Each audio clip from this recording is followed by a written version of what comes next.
Hello. Before we start today's episode, if you would like a condensed version of what I'm talking about in this podcast, go ahead and subscribe to the Perfectionist Guide. You can read the entire thing in 3 minutes or less. To access this, go to CourtneyLoveGavin.com/newsletter. Are you a bit of a perfectionist, type A, hyper performer? Then you know that having the audacity to see an ideal and bring it into reality while breaking generational habits of hustle can be tough, but it doesn't have to be. If you are ready to burn bright instead of burning out, to lead without losing yourself, and to enjoy the life you have worked so hard to create, then keep listening. I'm your host, America's leader on rewiring perfectionism, CLG, and this is Perfectionism Rewired, the podcast. Welcome to Perfectionism Rewired. I feel like Phoebe, when she gets a cold, her voice is very deep and sultry. That's what my voice is like after spending Thanksgiving at Disneyland. So today's episode is giving you Phoebe from Friends vibes. Today I want to talk about criticizing and critiquing, as us perfectionists call it, just what we do. How I mistakenly believed it was for a very long time, which was bettering myself. The way to stop criticizing when you're a perfectionist is very different than when you're not a perfectionist. And the conventional, traditional ways, it's like, don't criticize yourself. Okay. Well, that doesn't work. It's like telling someone with anger management issues, just don't get so angry. Like, yeah, if I knew how to do that, I would do that. Criticizing ourselves, looking for the flaws, pointing out, you made that mistake. Why'd you do that? You could have done this better. The sentiment of belittling yourself, I see happen as like a default, as an autopilot. Even though it doesn't actually feel that great in the moment, it's what we've grown accustomed to. We get used to it. And because of that, it gives us dopamine, that very addictive predictor, neurotransmitter, and hormone, where we know that if we do this, we know how we're going to feel. And there's certainty in that. So even though it feels crappy, it's crappy that we can count on. I am reading this fascinating book called The New Psycho-Cybernetics. I will put a link in the show notes if you want to read it also.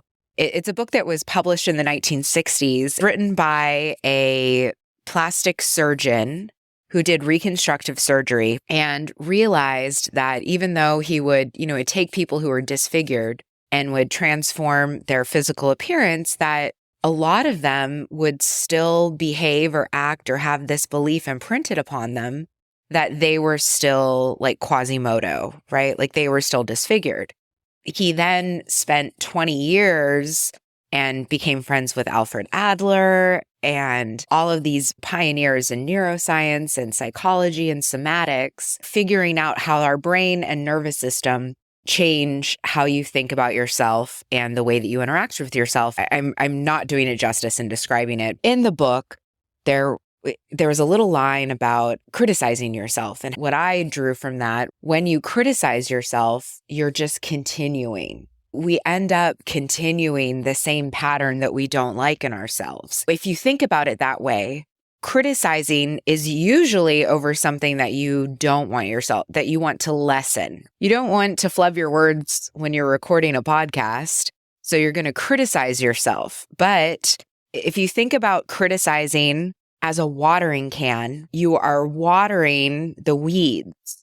Criticizing equals continuance. When you criticize, you are going to continue the pattern that you don't like.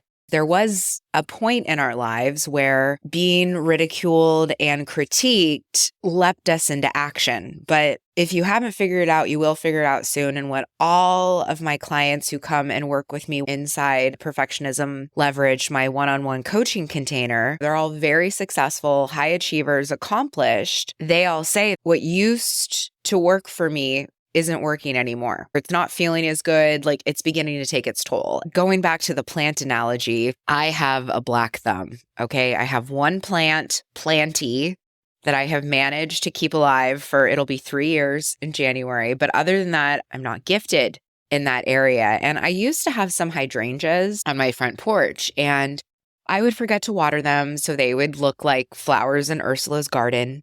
And then I would water them a ton, and I would think it's like a magic trick. I'd be like, come on, kids, let's look at this. And then they would like spring back to life the next day. And so I then was like, okay, I'm just like not going to water them. And then I'll have them spring back to life. And that worked a few times until it stopped. And then my hydrangeas no longer came back to life. And it was permanently Ursula's garden, like the shrivelly, poor, unfortunate souls. It's the same thing when it comes to criticizing ourselves. It's not a sustainable habit.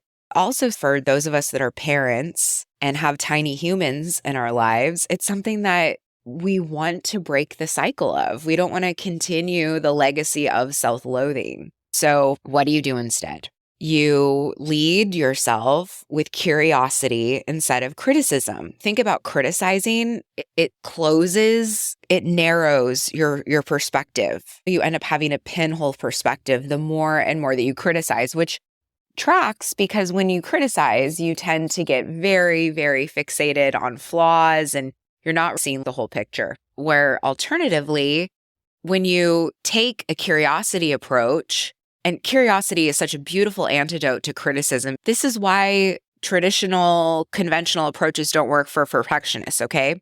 When you have self-loathing, when there is hatred that is being directed towards yourself for whatever reason, doesn't matter why, all that matters is what you're going to do to change it, then friends with something like that doesn't feel very psychologically safe to our subconscious. And so that's how like playing on your own team sometimes doesn't work at first. It feels harder than it needs to be. Even self-compassion can be a leap. I'm telling you that. I was illiterate in self-compassion 10 years ago. Now I'm fluent. But curiosity is that beautiful bridge that you can take because curiosity, you're neutral. You don't have to like it. It puts you in that state of wonder. Like, I wonder what I could do better here. I wonder why I made that mistake. Do you see how all these questions are just like building and broadening your perspective? I wonder what would happen if I did this next time. Curiosity is not a costume for criticism. It's not like, I wonder why you're such a stupid idiot. No, we're not doing that with ourselves. Curiosity opens it up.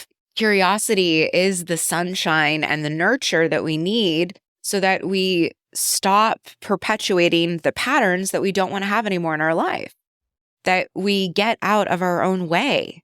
Ultimately, when you want to grow any living thing, you are a living thing, I'm a living thing, your business is a living thing, your relationships, everything is living. Any sort of living thing, what does it need? It needs time and it needs to be nurtured. Criticizing is the opposite of nurturing. Criticizing is like you stepping on the plant.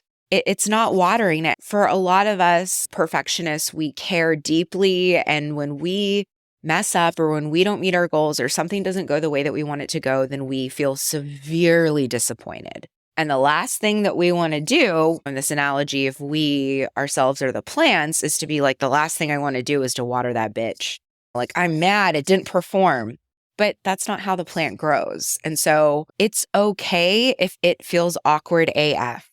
That is normal. It's okay if this feels wrong. That's how I felt for a long time. I still feel that way sometimes. Like, man, being nice to myself, being kind, being curious, not critiquing, not ruminating, not using a theoretical red pen all over, not circling all the areas on my body that need improvement, not looking at my face and pointing out all my spots. Not doing that feels wrong. It feels like, I should be punishing myself. That's okay. That's okay. That's normal because think about how many years or decades you've done that, especially if that's how you were raised, ages 0 through 7. And that was your upbringing. Of course it's going to feel awkward. Of course it's going to feel like, are you sure? Maybe I should just go back and like criticize myself for 15 minutes. It's okay. It's okay. Taking away that wrongness, us having a conversation here together about taking away the taboo of self-criticism. taking away the taboo, because when you do that, when you take the judgment away from it, you actually open up the space for you to change. And by accepting it, acceptance doesn't equal apathy. It doesn't mean that it's always going to be that way. It means that now you're actually going to have more energy to change that, to stop the continuance of the criticism. This is what we do together inside Perfectionism Optimized. I want you to imagine what your life would be like if you no longer criticized yourself, if your default was curiosity, because it can be that way. I have hundreds of clients that are living proof, and I myself am living proof. Even if you're like, no one is meaner to me than I am, you have a raging inner critic. Even if you're spending 120% of your time inside that victim triangle that we covered in the past 2 episodes, I can help you.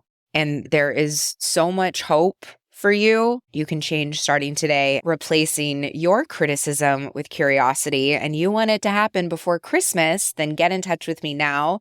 You can do that by going to CourtneyLoveGavin.com/services. I will talk to you later. Phoebe voice may or may not be coming back. Take care. Bye. Listen up. Taking charge of your perfectionism is so much easier than you have been led to believe. Whether you want to stop playing out worst case scenarios in your head or be joyfully present, ambitious again, you don't need more rigid rules, guesswork, or hard work in perfectionism recovery. You need a framework that helps you understand and, most importantly, rewire your perfectionistic habits from the inside out. It starts with my 6-week Perfectionism Rewired Accelerator. Besides the obvious mental health and wellness benefits, rewiring your perfectionism is the fastest way to figure out what's really underneath your perfectionistic patterns. This radically different, proven, proprietary approach helps you succeed by dropping the contempt and judgment that blocks change. Discover how to trust yourself, take control of your world, and feel truly empowered to own your perfectionism instead of being owned by it. Head on over to CourtneyLoveGavin.com/accelerator and start your transformation today.